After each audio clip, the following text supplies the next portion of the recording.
Alors maintenant, je vais vous montrer comment se personnaliser d'abord les raccourcis clavier et ensuite l'interface de démarrage de votre Cinema 4D.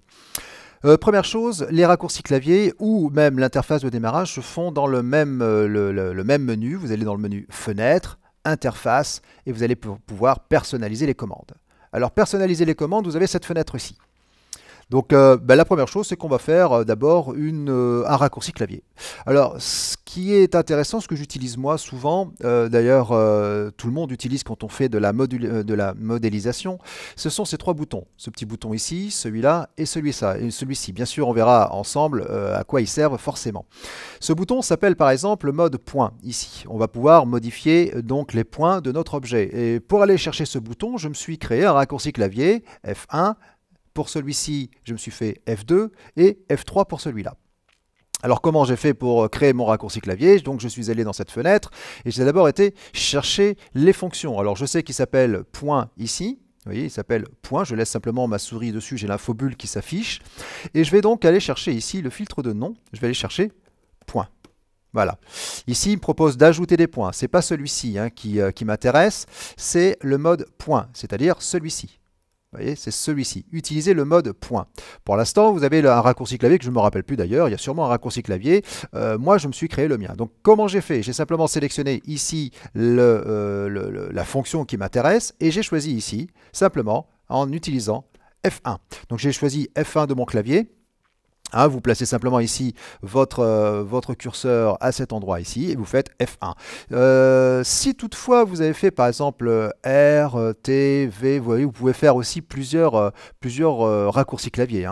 Donc là, celui-ci ne m'intéresse pas, je vais faire plutôt F1. Vous voyez, on peut faire donc plusieurs raccourcis clavier. Vous pouvez faire CTRL Y si vous voulez, CTRL ou CTRL U ou CTRL ou même T, U, Y par exemple. Vous pouvez en mettre plusieurs. Moi, je conseille ici F1. F1 pour le mode point. On va mettre donc F2 pour le mode arrête. Donc c'est pareil, vous sélectionnez ici, vous savez que ça s'appelle arrête. Donc on va utiliser A.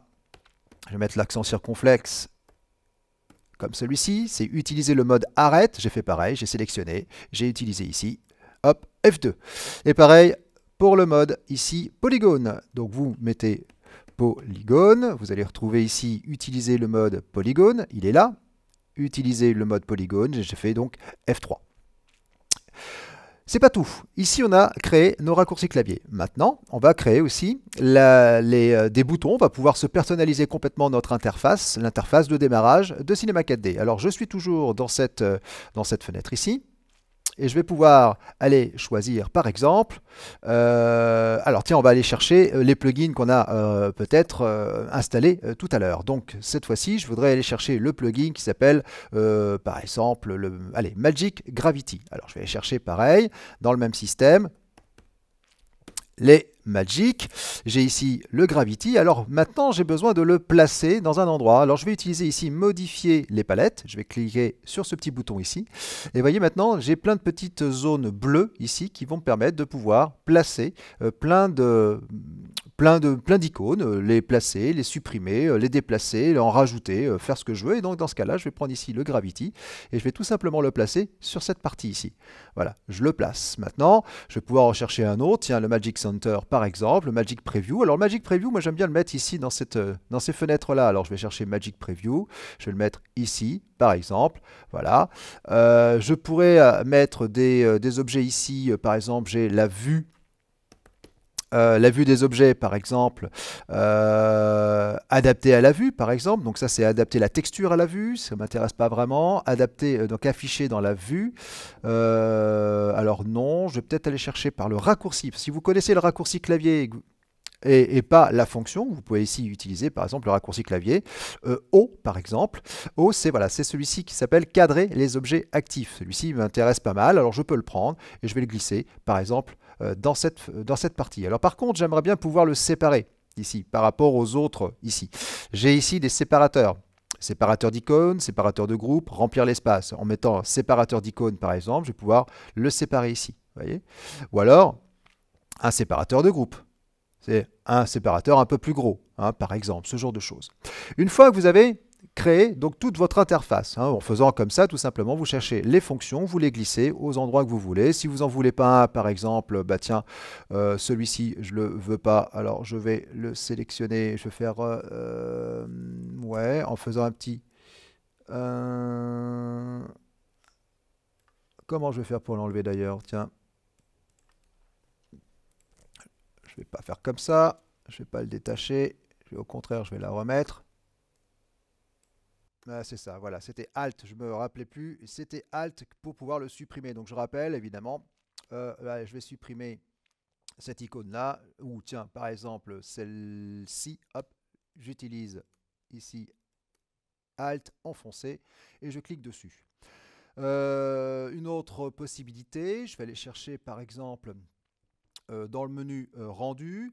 J'aime bien aussi faire un rendu, le rendu d'une zone par exemple. Ici, on a le rendu d'une zone. Voilà, par exemple, je vais pouvoir sortir cette fenêtre. Vous voyez, j'ai cliqué sur la petite, je rappelle ici, vous voyez, je clique sur cette petite barre ici. Hop, je sors cette fenêtre-là et je peux prendre par exemple le rendu d'une zone que je vais glisser ici, supposons.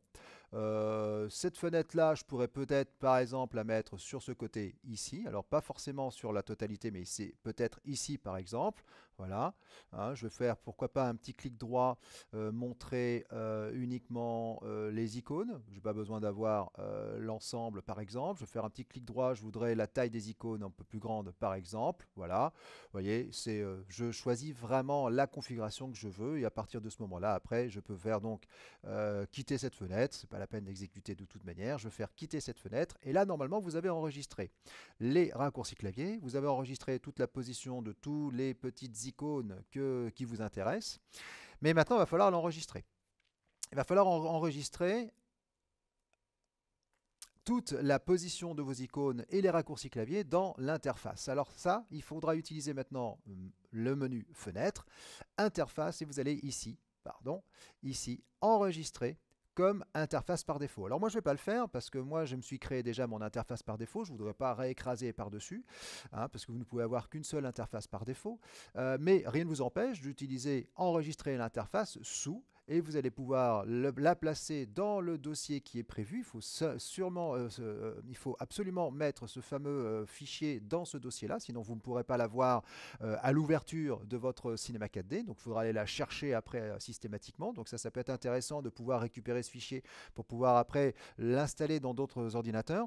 Ici, je vais renommer ici, par exemple, test interface de test, par exemple. Voilà, je l'enregistre et je vais me le retrouver dans ce petit bouton ici. Vous voyez, j'ai ici l'interface de test. Alors, je me suis créé plusieurs interfaces. L'interface ici Malco, je me suis créé ici l'interface de test ici. Tout ce qui a marqué ici utilisateur, eh bien, c'est les interfaces que je me suis créé moi-même. Et si vous aviez fait ici fenêtre, interface, et vous aviez enregistré ici interface comme enregistré comme interface par défaut, eh bien vous l'auriez ici. Ce serait l'interface de démarrage utilisateur. Et dans ce cas-là, moi je me suis créé mon interface utilisateur de démarrage. Et à chaque fois que je vais ouvrir Cinema 4D, eh bien, il va s'ouvrir avec l'interface de démarrage, c'est-à-dire mes petits boutons que j'ai rajoutés ici, les 2-3 petits boutons que j'ai mis ici. J'ai rajouté mon petit Magic Preview que j'ai téléchargé justement sur le site de Nitro 4D. Et puis, je me suis ici rajouté des petits boutons supplémentaires. Bien sûr, après, je n'ai pas fourni non plus de boutons dans tous les sens. J'ai les raccourcis clavier que je me suis créé avec ici F1, F2, F3, et j'ai plus qu'à travailler.